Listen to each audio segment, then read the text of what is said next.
Doctor लाल मोहल्ले में लोगों से पूछताछ करने लगे कि उन्होंने मीना की मौत की रात कुछ देखा या सुना था, लेकिन सभी लोगों ने पराई आग में हाथ जलने के डर से अपने दरवाजे उन पर बंद कर दिए।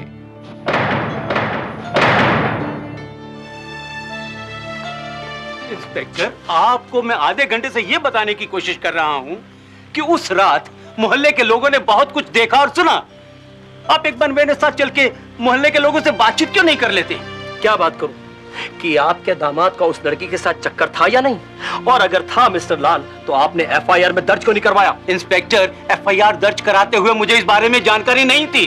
आई एम सॉरी, इस वक्त मैं कुछ नहीं कर सकता। I am of duty. Inspector, मेरी बेटी की मौत के जिम्मेदार आप सब लोग हैं। मैं एक को नहीं छोड़ूंगा, सबको देख लूंगा।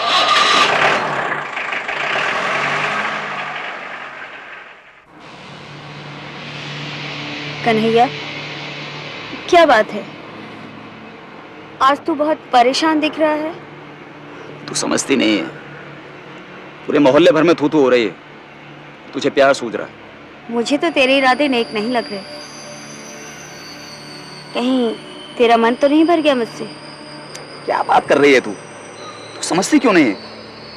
मुसीबत में दिमाग से काम लिया कर, दिल से नहीं। तू 2-3 महीने के लिए अपने किसी रिश्तेदार के यहाँ क्यों नहीं चली जाती? इसी बीच ये मामला भी ठंडा हो जाएगा। और तू किसी दूसरी औरत से शादी करने के लिए तैयार हो जाएगा? मैं कहीं नहीं जाऊंगी, और वैसे भी मेरे जाने से और बातें बनेंगी। डॉक्टर लाल ने हिम्मत नहीं हारी और वो मीना की हत्या के सुराग की तलाश में भटकने लगे। और एक दिन उन्हें अनिल मिला, जो इस घटना का इकलौता चश्मदीद गवाह था। उस रात कन्हैया भैया और मीना दीदी के बीच बहुत लड़ाई हो रही थी। कन्हैया भैया और मीना दीदी के बीच लड़ाई हो रही थी? तुम्हें कैसे पता? मैंने छत से सब कुछ देखा था। वहाँ सुंदरी भी थी। अनिल, क्या कर रहा है यहाँ? हाँ? चल अंदर। देखिए, बच्चा कुछ बता रहा था। अरे क्या कहेगा ये? लेकिन इससे पहले कि वो कुछ बता पाता, उसकी मां उसे वहां से ले गई। सुनिए दोस्तों, लेकिन अब तक लाल साहब मीडिया से सिर्फ इसलिए बच रहे थे कि उनकी बेटी की मौत एक तमाशा न बन जाए, मगर अब उन्होंने ठान लिया था कि मीना के हत्यारे को सजा मिलनी ही चाहिए। प्रेस में यह मामला तूल पकड़ चुका था। एक्टिविस्ट ऑर्गेनाइजेशंस हरकत में आ चुकी थीं। प्रेस के बढ़ते दबाव और पब्लिक ओपिनियन के मद्देनजर यह मामला सीबीआई को सौंप दिया गया और ये बंद हो चुका केस दोबारा खुल गया। लेकिन तब तक अनिल और उसकी मां ये मोहल्ला छोड़ चुके थे।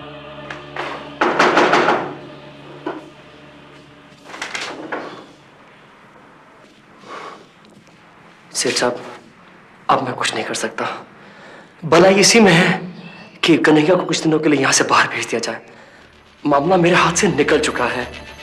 I am really very sorry. अब मैं चलता हूं।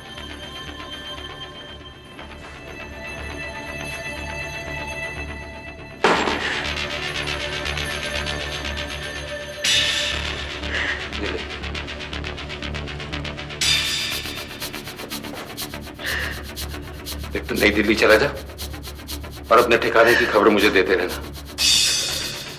तब तक मैं तेरे दुबई के टिकट का इंतजाम करवाता हूँ। और सुंदरी, अभी तुझे उसी की सूझ रही है। सारे घर में आग लगाकर तुझे चैन नहीं मिला।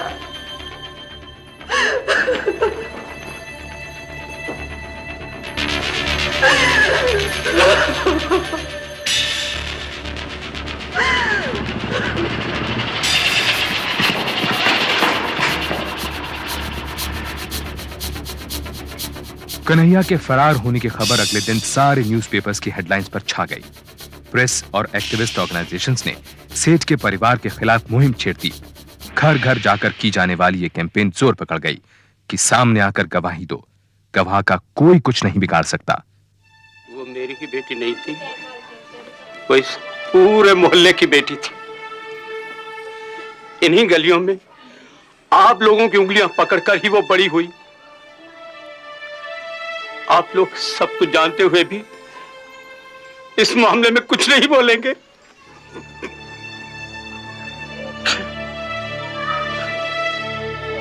आज मेरी बेटी के साथ ऐसा हुआ है, ईश्वर न करे कल आप लोगों की बेटी के साथ कभी कुछ ऐसा हो।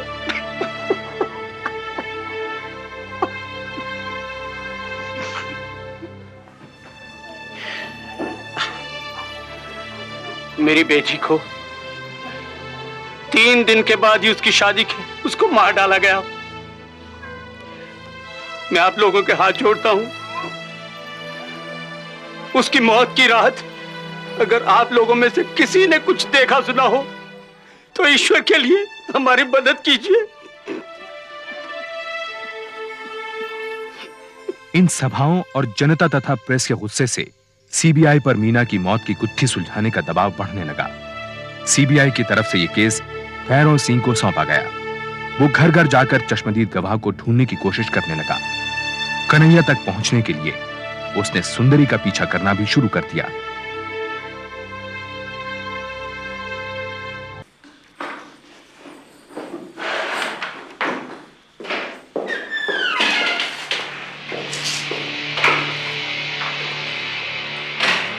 ये सुंदरी नाम की लड़की आप ही के ऑफिस में काम करती है? जी हाँ। Inspector Bhairav Singh, CBI crime branch. जी प्लीज बैठिए। देखिए, मैं इस लड़की के डेस्क और ड्रॉर की तलाशी लेना चाहता हूं। मगर बात क्या है? ये लड़की एक मर्डर केस में प्राइम सस्पेक्ट है। मैं इसका टेबल देख सकता हूं?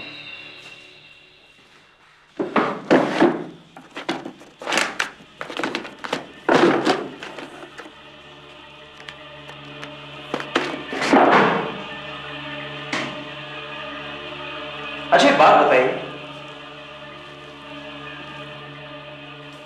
आपने कभी इस आदमी को सुंदरी से मिलते जुलते देखा है? जी हाँ, ये अक्सर इसे यहां लेने आता है। एक बार तो ड्रिंक करके आ गया था और सुंदरी से ऊंची ऊंची आवाजों में बातें करने लगा जैसे वो इसकी बीवी लगती हो। बाद में मैंने सुंदरी को वार्निंग देकर छोड़ दिया था। ठीक है, अब कभी ये दिखाई दे तो मुझे इन्फॉर्म कर दीजिएगा प्लीज।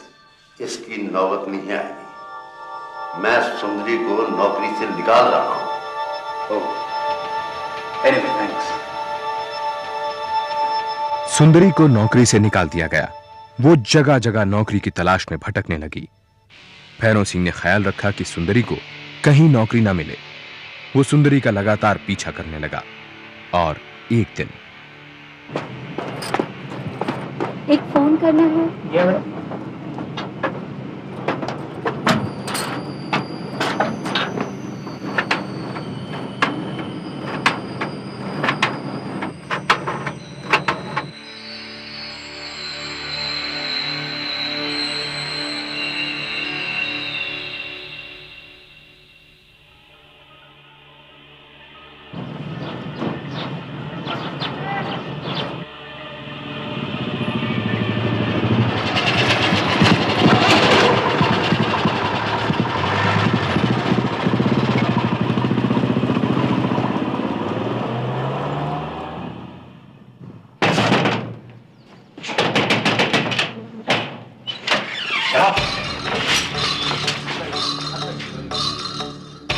कन्हैया और सुंदरी को गिरफ्तार कर लिया गया।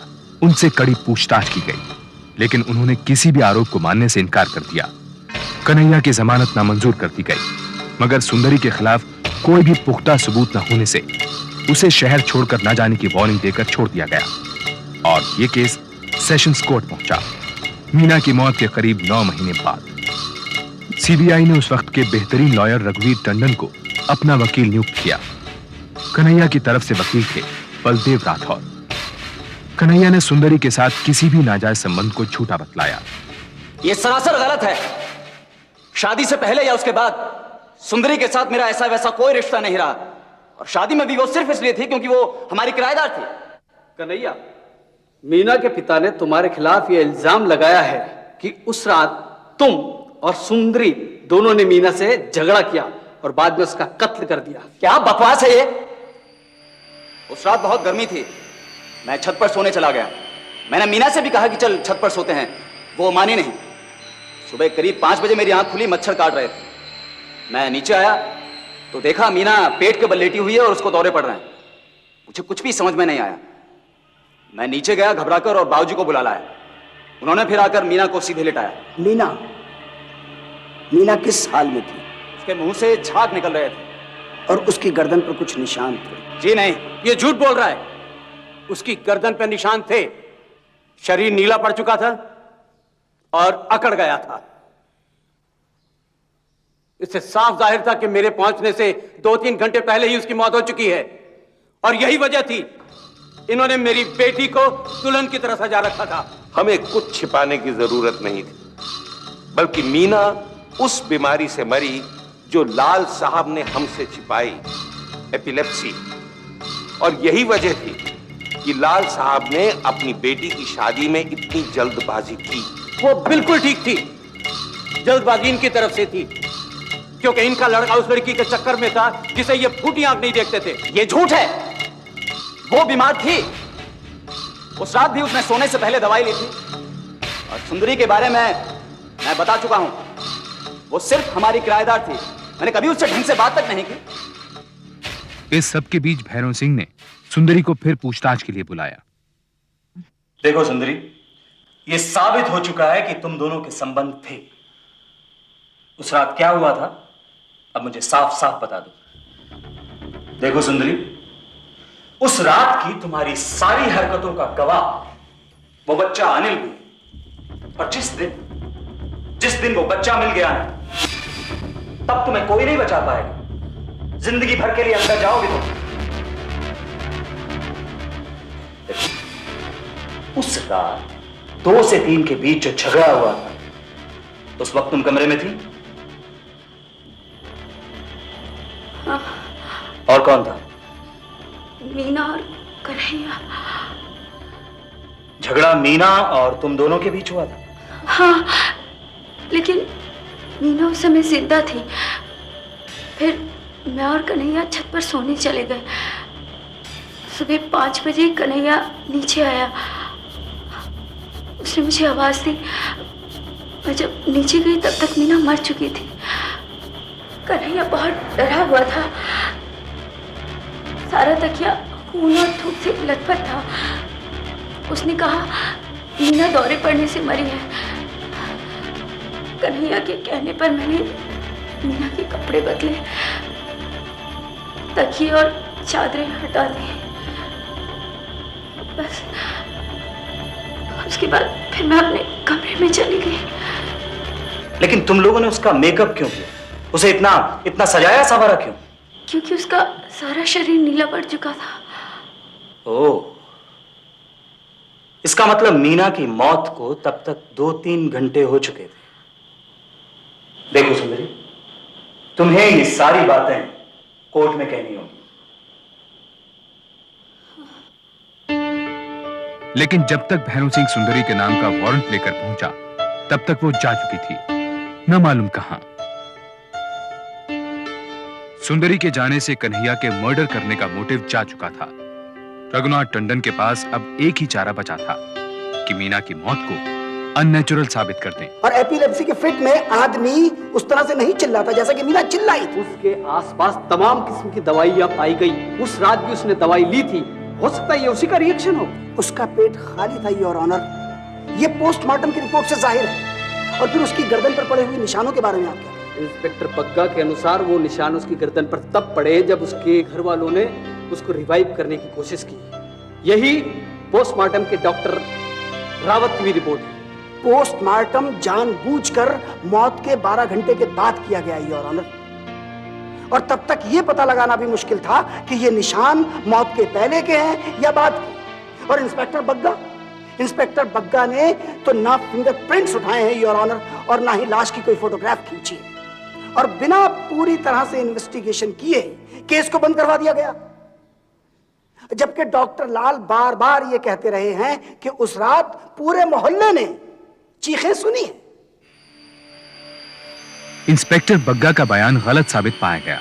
उसको अगले ही दिन सस्पेंड कर दिया गया और यह केस शायद रहस्य ही बनकर रह जाता अगर इंस्पेक्टर भैरव सिंह को वो सबूत नहीं मिलता जिसकी उसे बेसब्री से तलाश थी। अच्छा बताओ, तुम्हें वहां से सीधे नजर आ रहा है कन्हैया का कमरा? जी बिल्कुल, अभी वहाँ कोई नहीं है। और उस रात? और उस रात? मैंने वहाँ कुछ नहीं देखा था, अनिल ही देखता रहा और अनिल ने मुझे कुछ नहीं बताया। तुमने पूछा नहीं? उस रात वो बहुत डरा हुआ था। उस दिन के बाद वो और उसकी माँ मोहल्ला छोड़ के चले गए। अच्छा एक बात बताओ बेटा, तुमने उस रात कुछ सुना था? कोई आवाज? हाँ, एक लड़की की आवाज, नहीं 2 लड़की की चिल्लाने की आवाज सुनी थी। अच्छा हमें बताओगे क्या सुना था, कैसी आवाज थी? मुझे छोड़ दो, मुझे जाने दो, मुझे छोड़ दो, मुझे छोड़ दो। भैरव सिंह को मालूम हो गया कि अनिल और उसकी मां वापस लौट आए हैं और मोहल्ले वालों ने सेठ परिवार के डर से उन्हें छुपाए रखा। देखो डरते नहीं, तुम्हें किसी से भी डरने की कोई जरूरत नहीं है। चलो अब आराम से हमें बताओ कि उस रात तुमने क्या देखा। शाबाश। उस रात हम छत पर सो रहे थे। रात के करीब 2-3 बजे मुझे एक लड़की के चीखने की आवाज आई। मैंने रमेश को उठाया और फिर दीवार पे चढ़ गया। वहां से मुझे कन्हैया भैया का कमरा साफ नजर आ रहा था। खिड़की खुली थी, बत्ती भी जल रही थी। अंदर कन्हैया भैया के साथ सुंदरी भी थी। वो दोनों मीना दीदी के साथ लड़ाई कर रहे थे। फिर भैया ने मीना दीदी को पलंग पर ढकेल दिया। फिर कन्हैया भैया ने तकिया उठाया और मीना दीदी के मुंह पर रख दिया। फिर सुंदरी ने भी तकिया पर जोर लगाना शुरू किया। काफी देर तक उन दोनों ने तकिया दबाया रखा। फिर मीना दीदी ने छटपटाना बंद कर दिया। फिर अम्मा ने हमें बुलाया और सोने को कहा। अनिल बेटा, तुम जहां से ये सब कुछ देख रहे थे वहां से सुंदरी और कन्हैया की शक्ल भी देख पा रहे थे? नहीं। इसका मतलब कि तुमने सिर्फ उनकी पीठ देखी? जी। योर ऑनर, इस हादसे को 1-1.5 साल गुजर चुका है। क्या हम एक 11 साल के बच्चे की याददाश्त को एविडेंस मान सकते हैं? गवाहों के बयानात और बाकी सबूतों से सेशंस कोर्ट ने अपना निर्णय 1 महीने के अंदर सुना दिया। मीना की मौत का राज अनिल की गवाही से खुल गया था। कन्हैया को मीना की हत्या का दोषी ठहराते हुए उसे आजीवन कारावास की सजा सुनाई गई। लेकिन कन्हैया ने इस फैसले के खिलाफ हाई कोर्ट में अपील की। हाई कोर्ट ने अपने निर्णय में कहा कि कन्हैया के पास मीना को कत्ल करने का कोई खास मकसद नहीं था। अनिल की गवाही को भी रद्द कर दिया गया क्योंकि वो मीना की मौत से करीब 1 साल बाद हुई थी और जहां से उसने इस घटना को देखा था वहां से वो किसी का चेहरा नहीं देख पाया था। जज ने यह भी कहा कि मीना की मौत रहस्य के घेर में रहेगी और शायद मीना की हत्या ही की गई हो। लेकिन कन्हैया को बेनिफिट ऑफ डाउट देते हुए छोड़ दिया गया। तब तक वो 2 साल जेल में काट चुका था।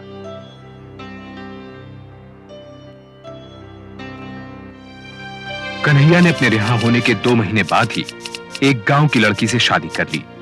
आज भी वो कपड़ों का व्यापार चला रहा है। अलबत्ता उसने पुरानी दिल्ली छोड़ दी है। सुंदरी कभी दोबारा नहीं मिली। उसका पता ठिकाना कोई नहीं जानता है। मीना की आकस्मिक मौत के धक्के से नीरू ने अपनी मेडिसिन की पढ़ाई बीच में ही छोड़ दी और 4 साल बाद उसकी शादी हो गई। मीना की मां कभी भी अपनी व्हील चेयर से नहीं उठ पाई। 4 साल पहले उनका देहांत हो गया। डॉक्टर लाल अब भी दिल्ली में ही रहते हैं। आज 30 साल बाद भी वो अपनी बेटी की हत्या का केस रीओपन करवाने को तैयार हैं।